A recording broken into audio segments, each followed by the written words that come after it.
The Japanese destroyer's searchlights swept across the water like the finger of death. Missing our bow by mere feet, we held our breath, engines cut to idle, drifting in the darkness off Vella Lavella. 23 American sailors pressed against the deck of PT-64, trying to become invisible. In the cargo holds of the 3 Japanese transports behind that destroyer, nearly 8,000 enemy soldiers sat unaware that their journey to reinforce Kolombangara was about to end in the black waters of the Solomon Sea. The date was July 19, 1943, and in exactly 4 minutes we would unleash hell from the shadows. My hands gripped the .50 caliber mount so tightly my knuckles ached. Beside me, Ensign Robert Dutch Vanderberg whispered coordinates to our skipper, Lieutenant Commander Arthur M. McPherson. The green, phosphorescent glow of our compass was the only light we dared show. Behind us, hidden in the moon's shadow cast by Vella Lavella's volcanic peaks, PT-68 and PT-171 waited for our signal. We were America's secret weapons, and the Imperial Japanese Navy was about to discover why darkness was no longer their ally. My name is Chief Petty Officer Thomas "Tom" Harrigan, United States Naval Reserve, and I was one of the first to prove that small wooden boats could sink steel warships. People often ask me what it was like being part of the most closely guarded naval secret of 1940. The truth is, we were too busy trying not to die to think about making history. We only knew that if we failed tonight, those 8,000 Japanese soldiers would reach Kolombangara, where they would slaughter American boys trying to take that strategic airfield. Every torpedo we carried represented hundreds of American lives that might be saved. Every enemy transport we sent to the bottom meant parents back home who wouldn't receive that dreaded telegram from the War Department. To understand how 3 boats smaller than most private yachts could challenge the Imperial Japanese Navy at the height of its power, you need to understand what we were up against in the summer of 1943.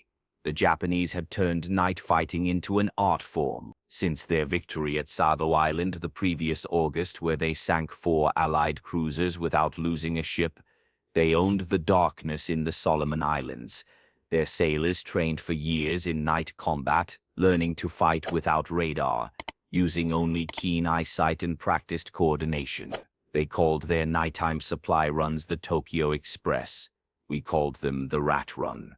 Either way, they moved troops and supplies with near impunity once the sun went down. The American Navy had bigger ships, better radar, and more firepower, but we were losing the night war.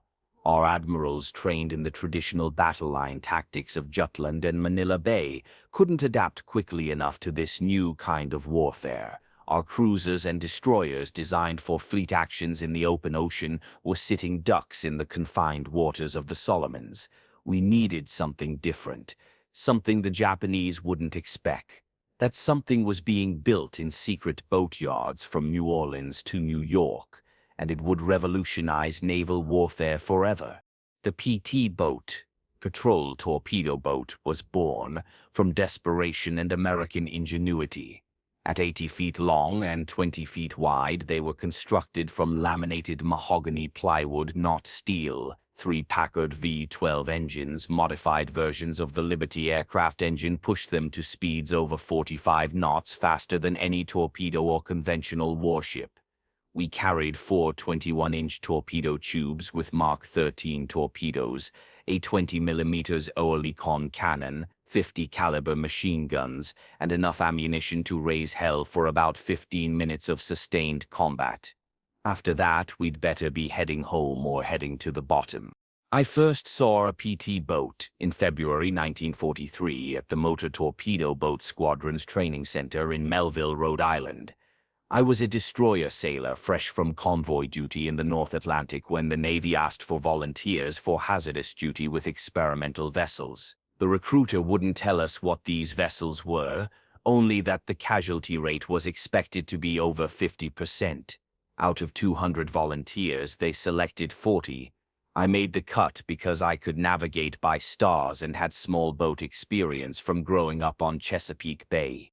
The first time I stepped aboard PT-64, I thought the Navy had lost its mind. This wasn't a warship, it was a glorified speedboat with delusions of grandeur. The hull was wood. Wood in a war of steel and armor. The living quarters were so cramped that hot bunking wasn't just common, it was mandatory. There was no armor protection except for some sheet metal around the bridge. One good hit from anything larger than a rifle bullet and we'd be matchsticks floating on the water. But then I met Macpherson, and everything changed. Mac was 28 years old, ancient by PT boat standards, with eyes that had seen too much already. He'd been at Pearl Harbor aboard the destroyer USS Shore when the Japanese attacked, had fought at Midway, and volunteered for PT boats because, in his words, "I'm tired of being a target. Time to become the hunter." Mac understood something that would take the rest of us weeks to learn. PT boats weren't meant to fight like conventional warships. We were maritime guerrillas, seagoing assassins who struck from ambush and vanished before the enemy could react. Our crew was a collection of misfits and specialists who'd never have served together on a regular Navy vessel. Dutch Vanderberg, our executive officer, was a Yale mathematics professor who could calculate torpedo firing solutions in his head faster than most men could work a slide rule. Chief motor machinist's mate Carlos Charlie Mendoza had been building racing engines in Los Angeles before the war and could make our temperamental Packards purr like kittens or roar like lions depending on what we needed. Radio man. Second class William Sparks Patterson came from the submarine service, where he'd learned to operate radios in absolute silence. Our torpedo man, gunner's mate first class Patrick Paddy O'Brien, was an artist with those mechanical fish. Each Mark 13 torpedo weighed 2,200 pounds and cost as much as a house back home. Paddy treated them better than most men treated their wives, constantly adjusting, cleaning, and sweet-talking them. These beauties, he'd say while polishing the bronze propellers, are the only reason the Japanese will take us seriously. One shot, one kill, or we're just expensive target practice. The rest of our 12-man crew included 2 more gunners, an engineer, a cook who doubled as a medic, and 3 seamen who did everything else. We were blacks and whites, city boys and farm kids, high school dropouts and college graduates, united by one simple fact: we were all volunteers who'd signed up knowing we probably wouldn't survive the war. Training at Melville was brutal and unforgiving. The Navy had learned from early PT boat losses that enthusiasm wasn't enough. We needed to be faster, smarter, and more vicious than anything the Japanese could throw at us. We practiced high-speed attacks until we could launch torpedoes accurately while bouncing across waves at 40 knots. We learned to navigate by sound and instinct when tropical squalls reduced visibility to 0. Most importantly, we learned to think like pirates rather than sailors. Commander James Wild Jim Patterson, who ran the training program, had survived the Philippines campaign and escaped Corridor on one of the last PT boats out. He had a simple training philosophy: the Japanese expect you to fight fair. Don't they expect you to follow naval tradition? Don't they expect you to be afraid of the dark? Make them afraid instead. He taught us that our greatest weapons weren't our torpedoes, but surprise, speed, and sheer audacity. We arrived at our forward base at Rendova on June 3, 1943, just as the invasion of New Georgia was beginning. The base was nothing more than a fuel dump, some camouflaged Quonset huts, and a rough dock hidden under palm fronds. The first thing we noticed was the smell: rotting vegetation, diesel fuel, and the sweet stench of tropical decay. The second thing was the sound of artillery fire from New Georgia, where Marines were dying to take the Munda airfield. Motor Torpedo Boat Squadron 9. Our unit consisted of 12 PT boats, tasked with interdicting Japanese reinforcement attempts in the Central Solomons. Our mission sounded simple: patrol the waters between the major Japanese bases and sink anything flying the rising sun. The reality was far more complex. These waters were a maze of coral reefs, volcanic islands, and hidden Japanese strongpoints.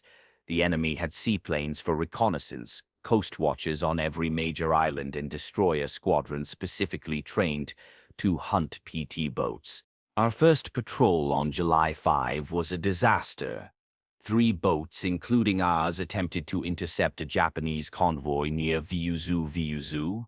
We were spotted by an enemy float plane before we could get into attack position, and suddenly 4 destroyers were bearing down on us with searchlights blazing and guns firing. We scattered like rabbits, racing through a gauntlet of shell splashes. PT-58 took a direct hit from a 5-inch shell and disintegrated 12 men, gone in an instant, blown to fragments along with their boat. We spent 4 hours dodging through reefs and islands before finally escaping. No torpedoes fired, no enemy ships damaged, and we'd lost a boat and crew. That night, huddled in our base at Rendova, Mac gathered us together. "We learned something important today," he said quietly. "We can't fight them like destroyers fight each other. We're not built for gun duels. We strike from ambush or we don't strike at all." It was a hard lesson, paid for in blood, but it would shape every mission that followed. Over the next 2 weeks, we developed new tactics through trial and error. We learned to use the island's radar shadows to mask our approach, discovered that shutting down 2 engines and running on one reduced our noise signature dramatically, and figured out how to coordinate attacks between multiple boats using simple light signals the Japanese couldn't intercept. The intelligence network supporting us was remarkable. Australian coast watchers hiding in the hills of Japanese-occupied islands would radio enemy ship movements. Native Solomon Islanders, risking execution if caught, would paddle their canoes out to meet us with information about Japanese positions. Sometimes we'd get decrypted intelligence from Pearl Harbor giving us exact convoy schedules, but most of the time we hunted by instinct and experience. The PT boats were still classified as secret weapons in July 1943. Official Navy communications never mentioned us by name, referring only to small craft or mosquito boats. The Japanese knew something was hitting their convoys, but their initial reports described us as submarines or mines. They couldn't believe the Americans would send wooden speedboats against steel warships. That ignorance was our greatest advantage. On the night of July 18, Coastwatcher reporting indicated a major Japanese reinforcement convoy would run through Blackett Strait heading for VA on Kolombangara. This was the target we'd been waiting for.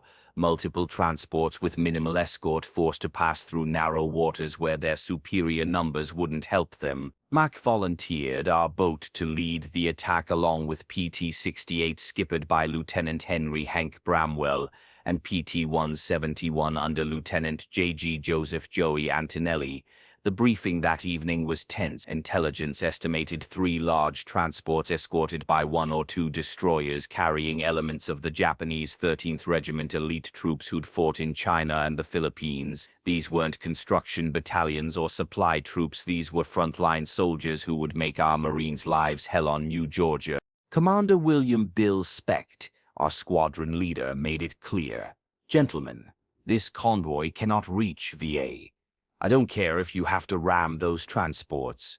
They go to the bottom tonight." As the sun set on July 19, painting the sky blood red over the Solomons, we made our final preparations.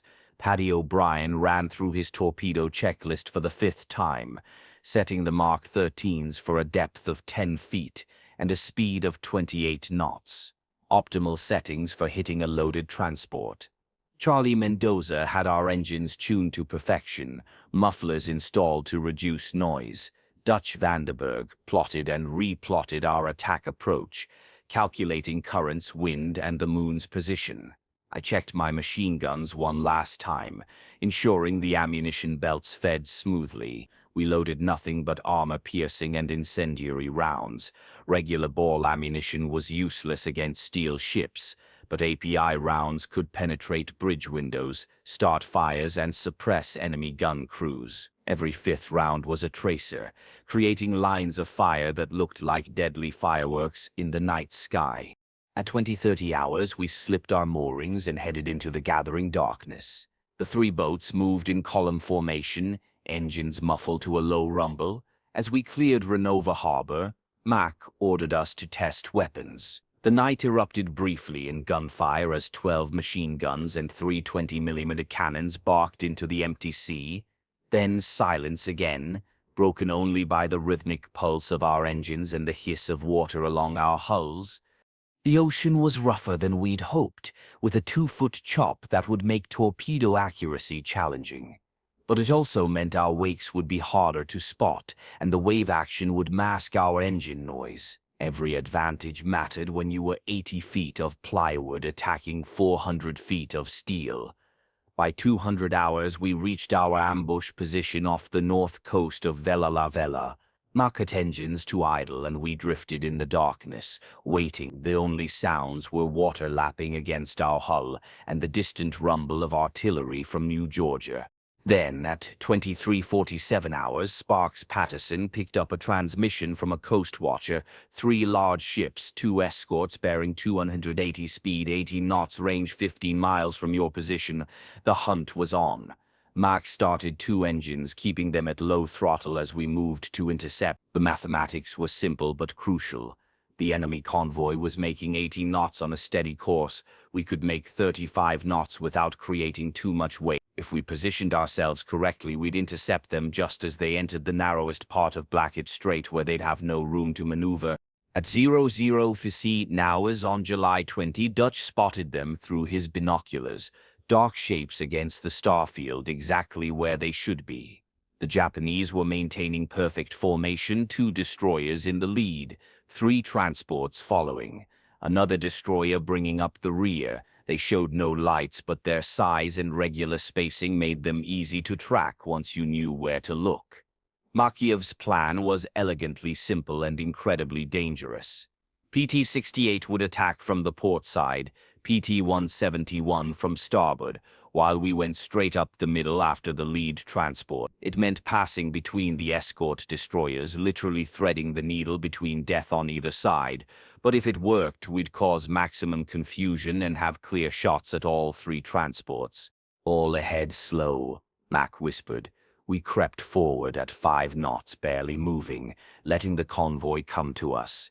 At 2,000 yards, we could hear their engines, the deep thrumming of massive diesels pushing thousands of tons through the water. At 1,500 yards, we could see individual details: the pagoda-style bridge of the lead destroyer, the cargo booms on the transports, even figures moving on deck. At 1,000 yards, Mac gave the signal. 3 clicks on the radio, and all 3 PT boats surged forward simultaneously. Our engines roared from idle to full throttle in seconds, lifting our bow out of the water as we accelerated to attack speed.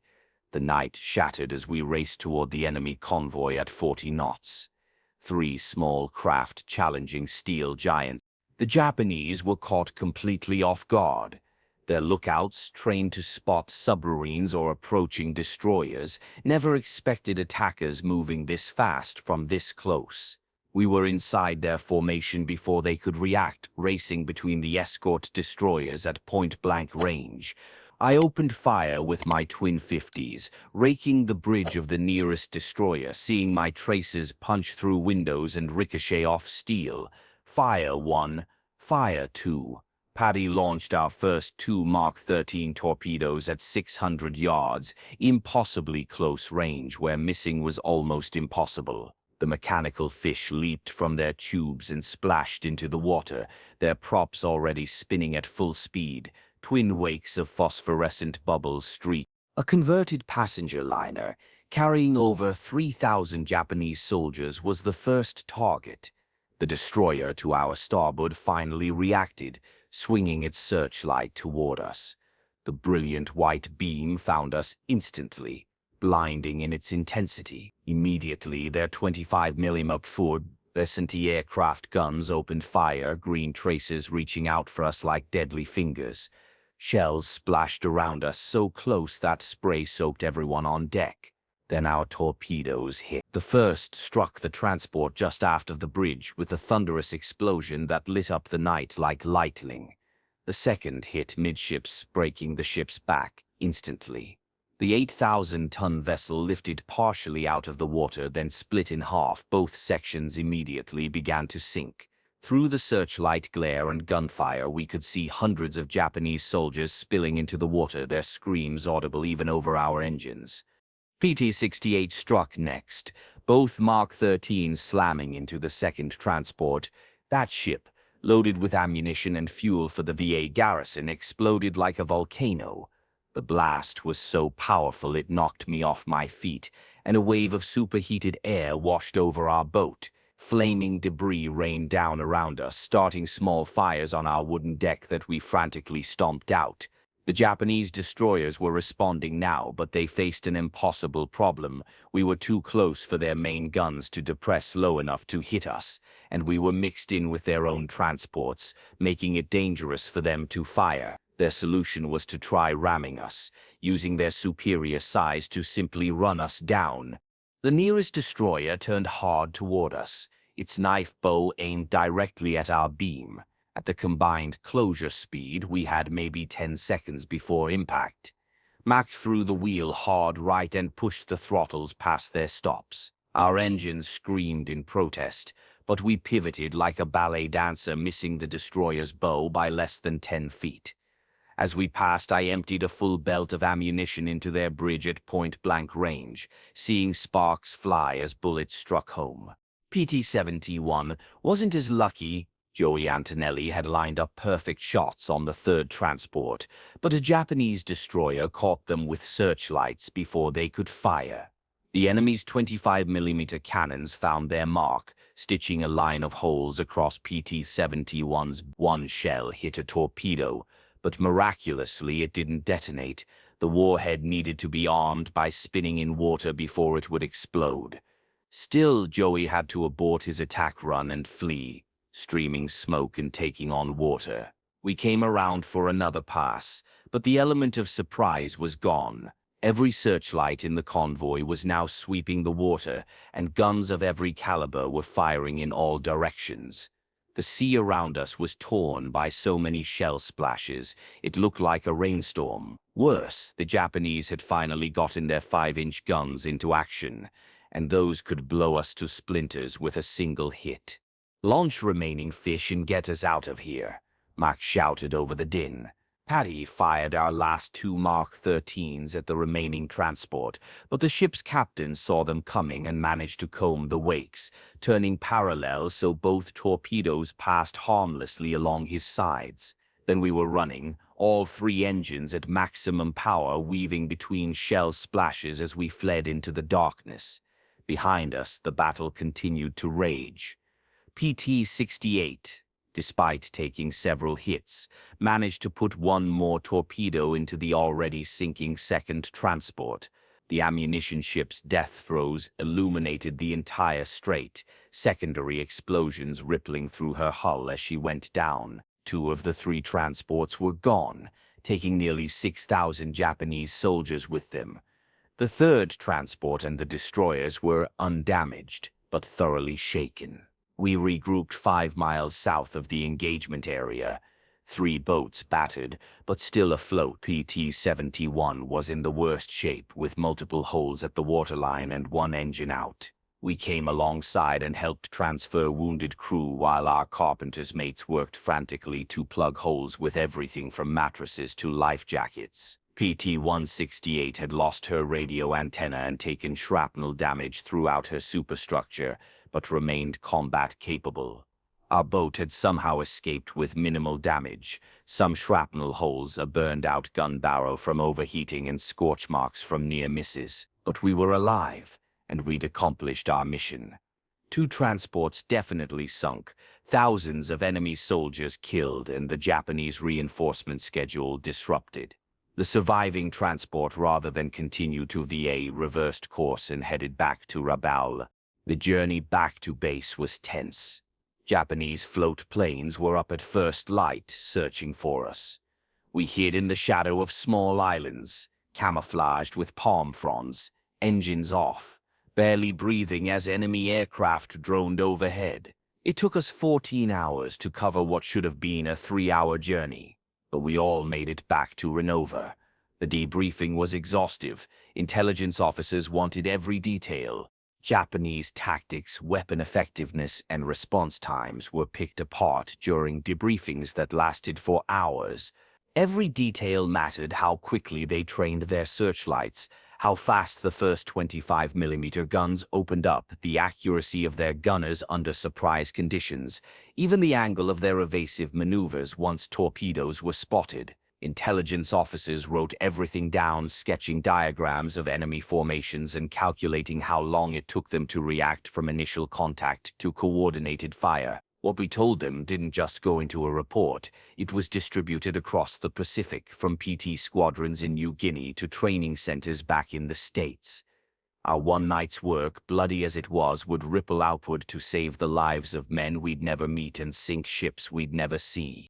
The impact was immediate. Radio intercepts from Japanese fleet transmissions described new American high-speed attack craft that appeared from nowhere, struck with deadly accuracy, and vanished into the night. They didn't yet know how small we were or how lightly armed compared to their destroyers. In their fear, they inflated our numbers, convinced there must be dozens, hundreds of these boats. The Imperial Navy, which had once claimed mastery of night fighting, now found itself unsettled by shadows. For the first time since the war began, their commanders could not assume that darkness belonged to them. They began to fear it, to hesitate, to change their doctrine. Within weeks, Japanese supply runs into the Central Solomons slowed to a crawl. Convoys grew larger but fewer. Destroyer escorts multiplied, sometimes 3 or 4 protecting a single transport. Float planes equipped with searchlights began sweeping the waters at night, circling above likely approaches.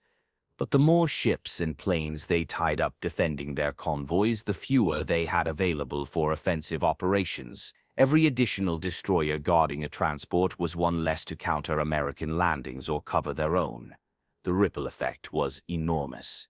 Marines slogging through jungle mud on New Georgia noticed fewer enemy reinforcements reaching the front. The supplies that did make it were often weeks late or half the size expected.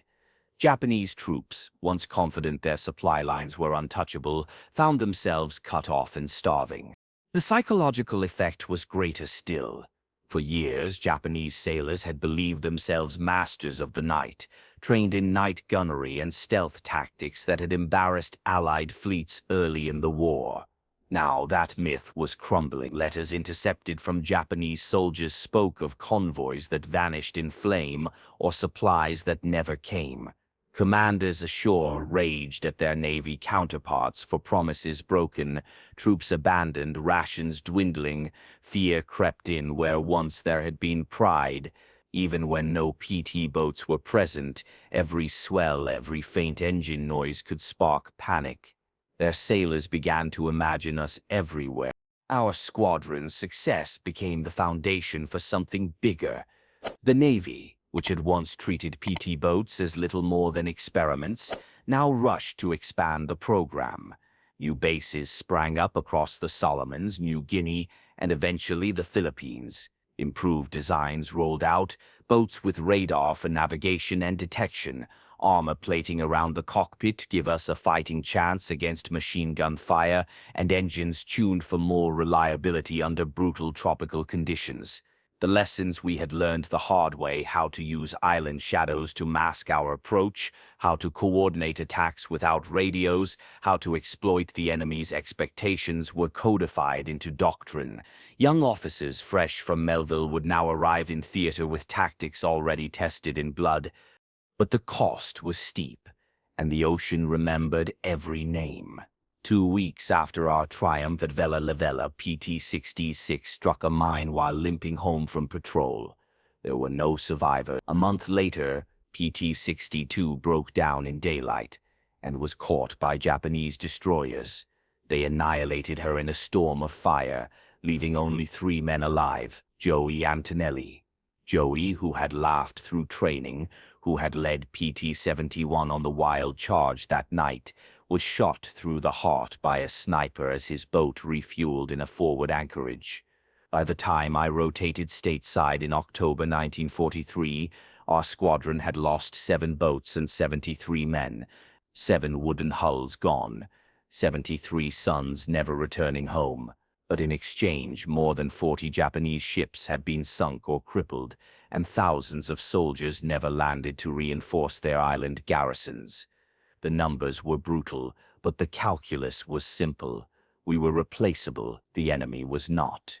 I returned in 1944, this time as executive officer of PT-32-1 in the Philippines. The boats had changed radar sets that pierced darkness, stronger hulls, better torpedoes that ran true, yet the essence was the same. Speed, surprise, audacity. We were still the same wolves of the sea, darting from shadows to sink giants. The Japanese never solved the problem we posed. They tried hunter-killer groups, destroyers fitted with radar, even suicide craft meant to ram us, but they could not be everywhere, could not shield every convoy, could not reclaim the night. The mosquito boats had poisoned it forever. The men I served with scattered after the war, but their paths carried the imprint of those nights in the Solomons. Macpherson, who had led us into the jaws of destroyers and out again, stayed in the Navy and rose to command destroyers of his own in Korea. At his funeral in 1987, his son told me Mac often said the PT boats were where he truly learned what courage was, not fearlessness but choosing action in spite of it. Dutch Vanderberg went back to Yale and became a renowned oceanographer, mapping the world's seas with the same instincts that once guided us through reef-choked straits under fire. Charlie Mendoza turned his genius for keeping Packard engines alive into a legendary Los Angeles speed shop, teaching hot rodders that if he could make 50 tons fly at 45 knots, he could make anything fast. Patty O'Brien stayed Navy, writing the manual on Mark 13 torpedoes that would outlast the boats themselves, always proud of the 2 fish that sank 2 transports and drowned 6,000 enemy soldiers in a single night. What we did in our fragile wooden boats is often forgotten, overshadowed by the titanic clashes, Midway, Guadalcanal, Leyte Gulf. But those of us who lived it know we proved that naval war wasn't only steel against steel, battleships trading broadsides at 20,000 yards. It could be speed and stealth, a handful of boys in plywood craft rewriting the rules of engagement. The spirit of those boats lives on in every missile boat, every stealth corvette, every asymmetric naval tactic employed today. The Japanese had a phrase by the end of 1943, mosquito boat terror. Even when we weren't there, they saw us in every ripple of the sea, heard us in every hum of the night. Admiral Tanaka himself admitted after the war that we were their worst nightmare. Submarines they could depth charge. Aircraft they could see coming. But PT boats, our devil boats, couldn't be anticipated. We appeared like ghosts struck with the fury of a cobra, then vanished. We turned their greatest strength, the night, into their greatest fear. That fear, more than the ships we sank or the soldiers we killed, marked the moment the Imperial Navy began to doubt itself. And once doubt took root, it never let go.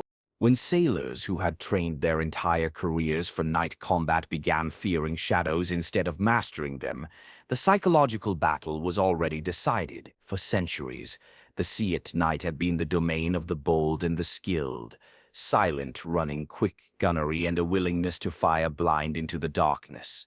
The Japanese had perfected this craft, turning night actions into terrifying showcases of precision and aggression. Yet, by 1943, it was American plywood boats crewed by farm boys and college kids that stripped away that advantage. The men who once believed themselves invincible in darkness now whispered of devil boats, of sudden eruptions of gunfire and torpedo wakes that ended in fireballs and broken hulls. The technical evolution of PT boats across the war was astonishing.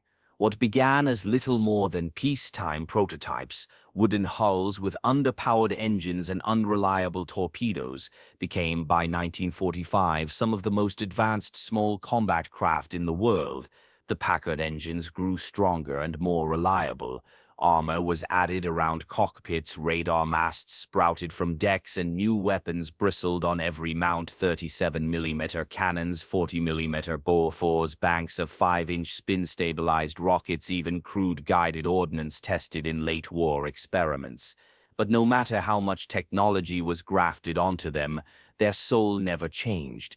They were still small, fast, crude, and deadly. Perfect tools for daring crews willing to push themselves and their boats to the breaking point. One story captures this spirit better than any of Faye. October 1944, the Battle of Leyte Gulf, the largest naval battle in history. A squadron of PT boats found themselves in the path of Yamato, the largest battleship ever built, bristling with guns so large their shells were taller than a man. The PTs had no real chance of sinking her. Their torpedoes couldn't penetrate her armored belt. But they attacked anyway. They darted in, firing spreads of torpedoes, peppering the giant with machine gun fire, weaving through explosions as Yamato thundered back. The PTs didn't score a killing hit, but they forced Yamato, this steel leviathan, symbol of Japanese naval pride, to turn, to maneuver, to waste precious minutes. Those minutes gave American escort carriers the time they needed to escape destruction. That day, small boats saved ships 10 times their size, proving once again that courage, not displacement, wins battles. Our bases, too, became legends of their own. Rendova, Tulagi, Mios, Morobe, Wendy, exotic names that conjured images of paradise in recruiting posters, but meant something very different to us. Mosquitoes thick enough to choke, malaria that could drop a man in hours, and endless mud that swallowed boots whole. They weren't naval stations with gleaming white paint and officers' clubs. They were mosquito-infested outposts where we slept in hammocks under leaking roofs, ate Spam until we hated the sight of it, and chain-smoked to keep the bugs at bay. Mail arrived months late, if at all. Entertainment was poker, stories and rumors of ships sunk, and yet morale stayed high, because every time we throttled up into the Black Sea, we knew we were writing a new chapter of naval warfare. We didn't do it alone. The native Solomon Islanders deserve eternal recognition. They guided us through reef channels narrower than our beams, pulled down airmen from the surf, and carried messages across islands crawling with Japanese troops. Many were executed when caught helping us, yet they never stopped. Without their canoes and their courage, our operations would have been blind. The Australian coast watchers, lonely figures with radios and binoculars hidden deep on occupied islands, were our guardian angels. Their quiet voices on the radio, convoy sighted, bearing 270 speed 15 knots, saved our lives time and again. We never saw most of them face to face, but to us they were as vital as our own crews. Technology advanced quickly, too. Early radar sets were laughable, blurry shadows that could as easily be a rain squall as a destroyer. By late 1944, radar was sharp enough to pick out ships in total darkness, giving us back the advantage the Japanese had once owned. We developed countermeasures as well. Aluminum foil window to confuse enemy radar, coordinated wolfpack tactics where several PTs attacked from different angles, and clever tricks like using shore batteries to distract enemy escorts while we slipped in close. Not all missions were glamorous torpedo runs.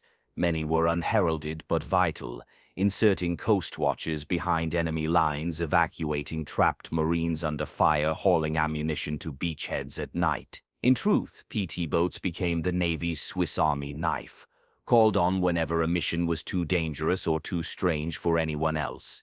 Life aboard a PT was unlike any other posting.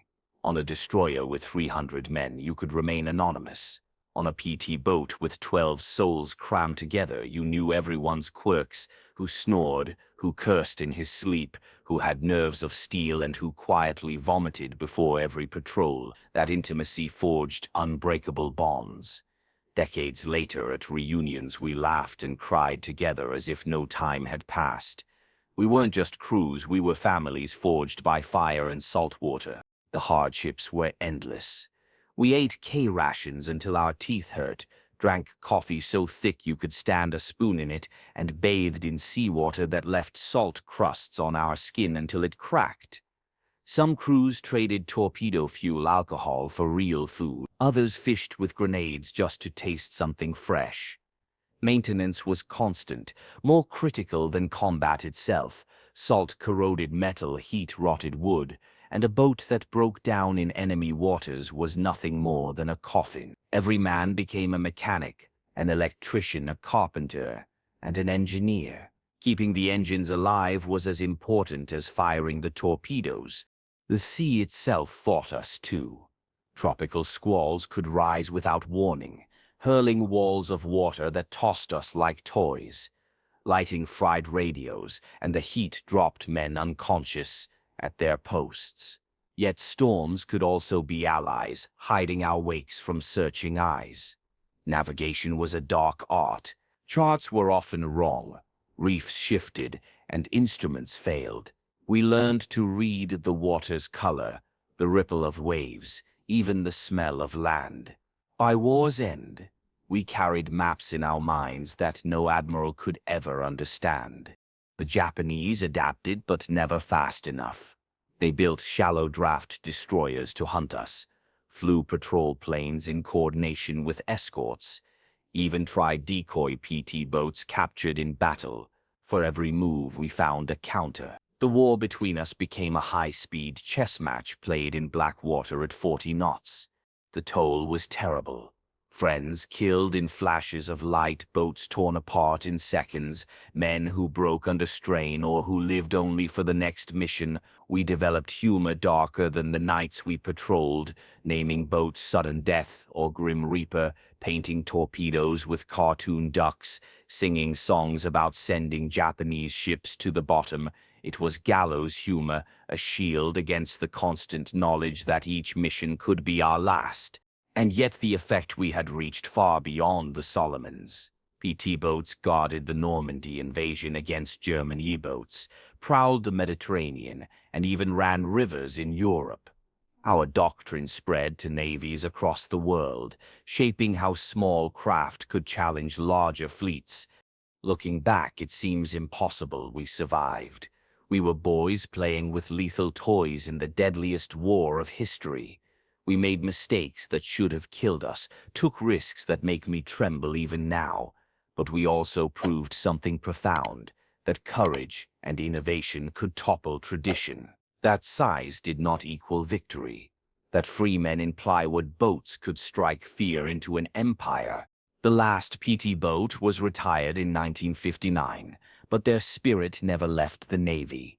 Every missile boat, every stealth fast attack craft, every daring raid at sea carries the DNA of those mosquito boats. We, the forgotten wolves of the night, showed the world that audacity could change the course of war. When people ask if I'm proud of my service, I think of that night, July 20, 1943. 3 fragile boats charging a convoy, sinking 2 transports, sending thousands of enemy soldiers to the bottom. We came from darkness, struck like lightning, and vanished. We were America's secret weapon, born from desperation and imagination. And in the end, it wasn't just ships we sank, but an idea, the Japanese belief that they ruled the night. From that moment on, the shadows belonged to us. And from those shadows we struck until the rising sun finally set on Japan's Pacific Empire.